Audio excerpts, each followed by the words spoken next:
Hello students, welcome to our YouTube channel your BSc guide. आज के इस video में हम बीए बीएससी फर्स्ट सेमेस्टर के कंप्यूटर साइंस के यूनिट नंबर 4 को डिटेल में पढ़ रहे हैं। आज उसका क्लास नंबर 3 है।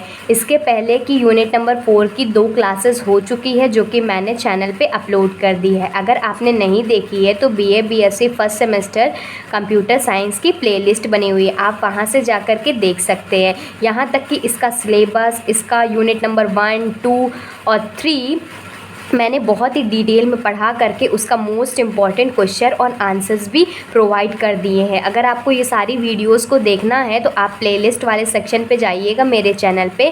आप लोग नीचे स्क्रॉल करेंगे तो आप लोगों को कंप्यूटर साइंस की प्लेलिस्ट मिल जाएगी। नहीं मिलती है तो इस वीडियो के डिस्क्रिप्शन बॉक्स में भी मैं आप लोगों को प्लेलिस्ट का लिंक प्रोवाइड करती हूँ, ताकि आप लोग स्टार्टिंग से सारी वीडियोज़ को देखें और समझें और आप लोगों को कोई भी एक टॉपिक ना छूटे। जैसे कोई न्यू वीडियो अपलोड करती हूँ तो मैं तुरंत प्लेलिस्ट में ऐड कर देती हूँ ताकि आप लोग देख सकें। ठीक, इसके पहले की 2 क्लासेस आप हो चुकी है तो उसमें मैंने पाइथन के बारे में बताया। पाइथन होता क्या है, क्या इसका स्ट्रक्चर होता है, क्या एलिमेंट्स होते हैं, क्या इसकी हिस्ट्री है। अगर आप लोग उसको देखेंगे तब आगे के जितने भी लेक्चर्स हैं, क्योंकि ये पूरा चैप्टर ही है ओवरव्यू ऑफ प्रोग्रामिंग के बारे में। आज का जो हम लोग टॉपिक पढ़ने जा रहे हैं वो है पाइथन रिजर्व वर्ड्स, और ये काफ़ी ज़्यादा इम्पॉर्टेंट है। ये क्वेश्चन एग्ज़ाम में भी आया हुआ है कि पाइथन के कितने कीवर्ड्स होते हैं, या पूछ सकता है पाइथन के कितने रिजर्व वर्ड्स होते हैं। तो आप पूरा वीडियो ध्यान से देखिएगा, स्किप बिल्कुल मत कीजिएगा, ना ही फास्ट कीजिएगा। अगर आप स्किप करते हैं तो आपसे जो मैं अच्छे से समझाती हूँ वो मिस हो जाएगा। फास्ट करते हैं तो जल्दी जल्दी में आप लोगों को समझ में भी नहीं आएगा। तो आप वीडियो को एकदम मीडियम स्पीड में नॉर्मल करके ही देखिए और वीडियो को पॉज करके नोट डाउन भी करते हुए चलिए, क्योंकि जितना मैं आप लोगों को बताती हूँ इसमें कि इतना इम्पॉर्टेंट है एग्ज़ाम के पॉइंट ऑफ व्यू से, आप लोग उतना ही पढ़िए। मुझ पे बस आप लोग ट्रस्ट कीजिए एक बार, आपके डेफिनेटली बहुत अच्छे मार्क्स आएंगे। ठीक, तो हमारा टॉपिक है Python reserve words. Python has a set of keyword. जैसे कि मैंने आप लोगों को बताया तो पाइथन एक हाई लेवल लैंग्वेज होती है, तो उसके बारे में हम लोग पढ़ रहे थे। तो ये पूरा चैप्टर ही पाइथन के अराउंड रिवॉल्व करता है। तो पाइथन एक तरह का कीवर्ड है, has a set of keyword, मतलब पाइथन के अंदर कुछ सेट ऑफ कीवर्ड्स होते हैं दैट आर रिजर्व वर्ड्स, जिसे हम रिजर्व वर्ड्स के नाम से जानते हैं।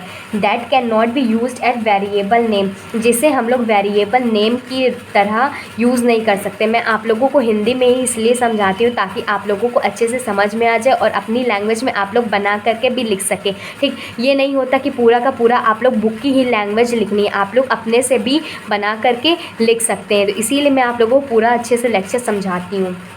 फंक्शन नेम्स और एनी अदर आइडेंटिफायर्स, इसमें कह रहा है जो पाइथन होते हैं एक तरह का सेट ऑफ कीवर्ड्स होते हैं जिसे हम रिजर्व वर्ड्स कहते हैं। इसे वेरिएबल नेम, फंक्शन नेम्स और अदर आइडेंटिफायर्स के रूप में इसका यूज़ नहीं कर सकते हैं। कुछ कीवर्ड्स हैं काफ़ी ज़्यादा इंपॉर्टेंट है, तो इसको याद रखिएगा, बस माइंड में रखिएगा कि ये कीवर्ड्स होते हैं। फॉल्स हो गया, ट्रू हो गया, एंड हो गया, एसर्ट हो गया, एसिंक हो गया, एज, नॉन, एलएफ हो गया, await, break, class, continue, def, del, if, else, except, finally, global, for, from, lambda हो गया, import, in, is, try, nonlocal, yield, और, pass, raise, return, not, with, while, ये सारे keywords हो गए। ठीक, तो काफ़ी ज़्यादा इंपॉर्टेंट था इतना टॉपिक। अगर पूछा जाता है तो आप लोग 5 से 6 कीवर्ड भी लिख देंगे तब भी आप लोगों को काम हो जाएंगे, लेकिन टोटल जो है 35 कीवर्ड्स है पाइथन में।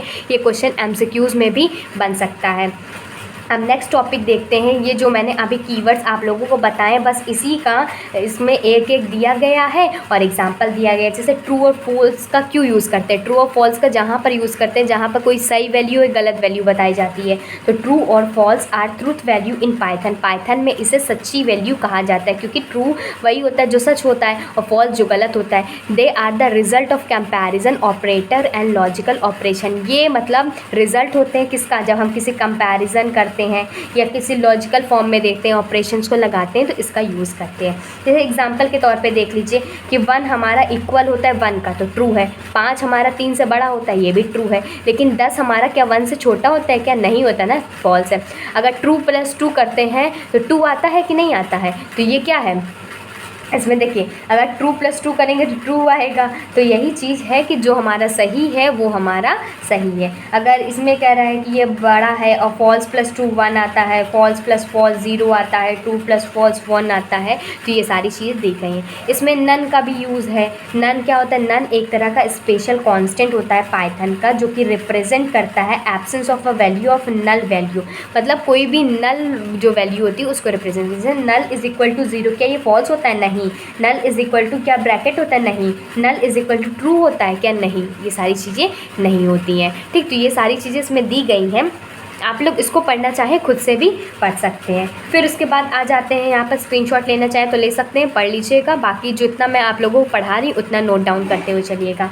इसमें आता है एंड और not are the logical operation. इसको ध्यान से देखिएगा। जो एंड ऑपरेशन होता है will result not true only if both the operands are true. इसमें कह रहा है जो एंड ऑपरेशन होता है विल रिजल्ट ओनली ट्रू, सिर्फ वो ट्रू ही बताता है। Only if both the operands are true, अगर दोनों ऑपरेंड्स ट्रू हैं तो वो ट्रू ही बताएगा। ठीक, the truth table for and operator is given below. मतलब जो टेबल दी गई है यहाँ पर दी गई है, जैसे पहला ऑपरेंड लगा है ट्रू है, बी वाला भी ट्रू है, तो रिजल्ट क्या आएगा? हमारा ट्रू आएगा। मतलब दोनों सही है तो ये भी ट्रू आएगा।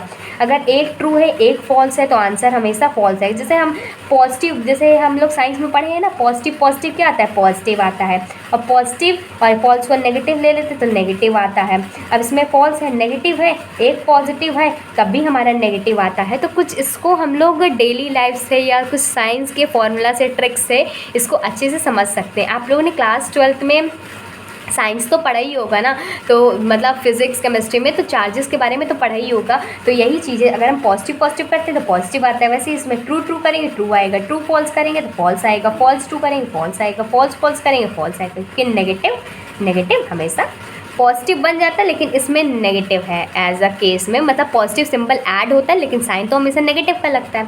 तो इसमें बात कर रहा है कि अगर ये कोई भी वैल्यू बड़ी होती है, ट्रू और ट्रू दिया रहता है यहाँ पर, तो ये हमारा ट्रू ही आएगा। ट्रू फॉल्स की बात होगी फॉल्स आएगा, फॉल्स ट्रू की बात होगी फॉल्स होगा। ठीक, तो ये सारे टॉपिक्स हैं, और भी इसमें टॉपिक्स हैं, देख लेते हैं। उससे पहले आपको अगर वीडियो समझ में आ रही है तो लाइक कर दीजिए ज़्यादा से ज़्यादा, और ज़्यादा से ज़्यादा शेयर भी कर दिया करिए। आप लोग शेयर बिल्कुल मत करते हैं, नहीं करते हैं आप लोग शेयर। आप लोग शेयर कीजिए, क्योंकि बहुत सारे ऐसे बच्चे हैं जिनको अच्छे से गाइडेंस नहीं मिल पा रही, पढ़ाई नहीं हो पा रही। तो आप जितना ज़्यादा अपने फ्रेंड सर्कल में शेयर करेंगे, वो लोग भी ऐसे बच्चों तक शायद जानते हों उन्हें, वो अपनी जैसे कि बहुत ज़्यादा फाइनेंशियल किसी को इश्यू हो जाता है, वो पढ़ नहीं पाता है, तो उसके लिए बहुत सारे ऐसे टीचर हैं जो कि कोर्स दे करके, पैसा ले करके पढ़ा रहे हैं। लेकिन मैं आप लोग को फ्री ऑफ कॉस्ट पढ़ा रही हूँ, सारा सब्जेक्ट पढ़ा रही हूँ, सब कुछ डिटेल में पढ़ा रही हूँ। तो आप लोग बस कमेंट करके बताया करिए कि आप लोगों को कैसा लगता है, और ज़्यादा से ज़्यादा शेयर किया करिए। ठीक, तो अब देख लेते हैं सेकंड जो है, और ऑपरेंड्स। और operand will result in true if and only if any of the operand is true, the truth table for or operator is equal। मतलब यहाँ पर और ऑपरेंड्स का यूज़ दिया गया है। यहाँ पर जिसके एक ट्रू है दूसरा भी ट्रू है तो ये भी ट्रू होगा। तो यही सारी चीज़ें इसमें दी गई। नॉट ऑपरेंड में क्या होता है? एक ट्रू है दूसरा फॉल्स होगा, और पहला वाला फॉल्स है दूसरा ट्रू होगा। तो ये सारी चीज़ आती है। फिर उसके बाद हमारे पास टॉपिक आता है एज ऑपरेटर। एज ऑपरेटर क्या होता है? As is a keyword can sensitive in Python. ये एक तरह का कीवर्ड केस है जो कि पाइथन में पाया जाता है। It is use to create an alias of a module, it is placed while. इतना इंपॉर्टेंट नहीं है, लेकिन बस यहाँ समझ लीजिए कि सिंटैक्स दिया गया है इम्पोर्ट मॉड्यूल, इसको एज इट इज़ पूरा एक बार माइंड में रट लीजिएगा, रट क्या लीजिएगा, समझ लीजिएगा। जैसे कि एग्जांपल हम दे, इम्पोर्ट मैथ एज एम, हमें मैथ का एम को इम्पोर्ट करना है, तो रिज़ल्ट क्या लिखेंगे हम इसमें? Result is equal to m factorial 5 लिखेंगे। तो प्रिंट क्या आएगा? मतलब जो प्रिंट आउटपुट आएगा वो आएगा 120। ठीक, तो ऐसी चीज़ें इसमें दी गई है जिसका ज़्यादा यूज़ तो नहीं है, लेकिन इसमें टॉपिक है तो पढ़ना तो पड़ेगा। अब ये एसर्ट आता है। एसर्ट क्या होता है इसको ध्यान से समझिएगा। एसर्ट एग्जाम में पूछ सकते हैं कि एसर्ट की डेफिनेशन क्या होती है। Assertion is any programming language that आज debugging tools which help smooth flow of code. Assertion और simply boolean expression that check if the condition written true or not. If it is true, the program does not nothing and move to the next line of the code. If it is false, the program stops and throws an error. देखिए यहाँ समझिए आगे। आगे flow chart की help से और अच्छे से समझा दूँगी। फ्लो चार्ट क्या है, जिसके हमारे पास कोड है, तो इसमें कंडीशन होती है, अगर ट्रू होगा तो प्रोग्राम कंटिन्यू टू रन, मतलब प्रोग्राम अच्छे से चलेगा, लेकिन फॉल्स होगा तो असर्शन स्टॉप। हमारे पास असर्शन जो कंडीशन होती है ये हमारा स्टॉप कर देगा प्रोग्राम को और एक एरर टाइप की वैल्यू बता देगा। मतलब असर्शन एक टाइप का ऐसा मीडिएटर होता है कि जैसे हम कोई कोड डालते हैं, जैसे हम हैं यहाँ पर, ठीक, तो ये कंप्यूटर है, मान लीजिए कि अब ये हम जब कोड डालेंगे तो ये बताएगा कौन सी वैल्यू ट्रू है, ट्रू होगी तो आपका साइन कर देगा, मतलब चेक कर देगा, और फॉल्स होगा तो कुछ एरर बता देगा। ठीक, मेन लैंग्वेज में तो सिंपल समझिए, ज़्यादा कॉम्प्लिकेटेड करने की कोई ज़रूरत नहीं है। एग्जाम्पल दिया गया है, जैसे कि x is equal to hello दिया गया है, तो एसेट करना है x डबल इक्वल टू, ये हमें ये कंडीशन लिखनी है, इफ़ कंडीशन रिटर्न्स ट्रू, अगर हमारी कंडीशन ट्रू आती है देन नथिंग हैपन, कुछ भी नहीं होगा, हमारा पूरा टिक हो जाएगा। लेकिन अगर हमारी कंडीशन फॉल्स आती है तो असर्शन बता देगा कि आपकी कंडीशन फॉल्स है, और जो आउटपुट आएगा वो इस तरीके से आ जाएगा, गुड बाय कर देगा और असर्शन एरर बता देगा। ठीक, फिर इसके बाद असाइन एंड अवेट क्या होता है। The assign and await keywords होते हैं जो कि मैंने अभी पाइथन में बताए हैं, प्रोवाइडेड बाय द असाइन को, they are use to write को current code in Python. Example के रूप में जैसे इम्पोर्ट एसईओ दिया हुआ है, इसिंक क्यों पढ़ते हैं इसको, जो एन जो होता है साइलेंट होता है, इसिंक डेफ मेन ये दिया गया है, और इस तरीके से दिया गया है, तो आप लोग इसको भी खुद से पढ़ सकते हैं। बाकी मेन टॉपिक मैं आप लोगों को अच्छे से समझा रही हूँ।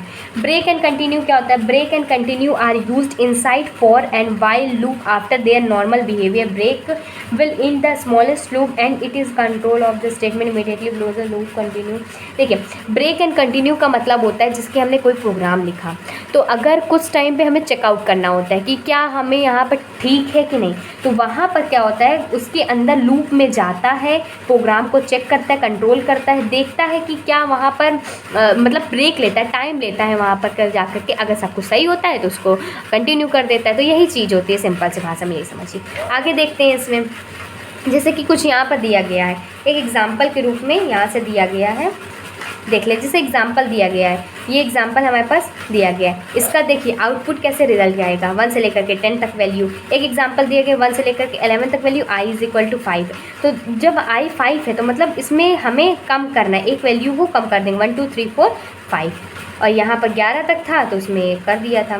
ठीक, तो ऐसे ही और भी एग्जाम्पल्स दिए गए हैं, इतना इंपॉर्टेंट नहीं है, आप स्क्रीनशॉट लेना चाहें तो ले सकते हैं।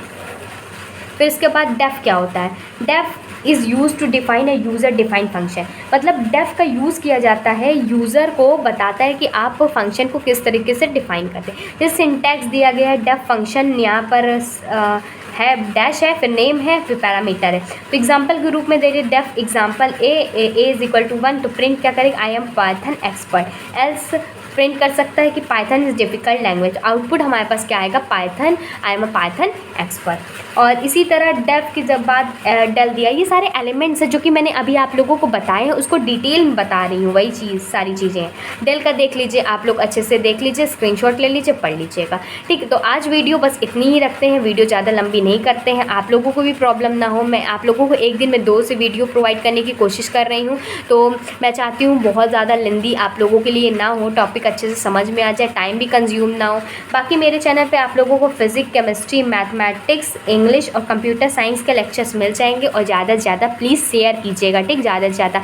और आप लोगों को समझ में आता है तो कमेंट करके बताइएगा कि हाँ आपको समझ में आता है, मुझे भी पता चले ना कि मैं जो मेहनत कर रही हूँ आप लोगों के लिए, इतना समझा रही हूँ, इतना 15-15, 20-20 मिनट की वीडियो बनाती हूँ, तो टाइम तो मेरा भी लगता है ना, तो आप लोगों को काम आ जाए, आप लोगों का यूज़ हो जाए, आप लोग अच्छे मार्क्स गेन करें, इसीलिए मैं आप लोगों को बेस्ट गाइडेंस प्रोवाइड कर रही हूँ। मैंने चैनल इसीलिए ही बनाया ही था कि बहुत सारे फाइनेंशियल बच्चे होते हैं, मतलब ऐसा कंडीशन आ जाती है बच्चों के जो पढ़ना तो चाहते हैं लेकिन उनके पास पैसा नहीं है, और वो मतलब इतना एफर्ट नहीं कर सकते कि कोचिंग ले करके पढ़ सके, और पास होना भी बहुत ज़्यादा कंपलसरी हो गया है आज के टाइम पे, और पढ़ाई बहुत ही ज़्यादा इंपॉर्टेंट है। तो आप लोग लाइटली मत लीजिए, अच्छे से पढ़िए, कोई डाउट होता है तो कमेंट करके पूछा करिए, ठीक।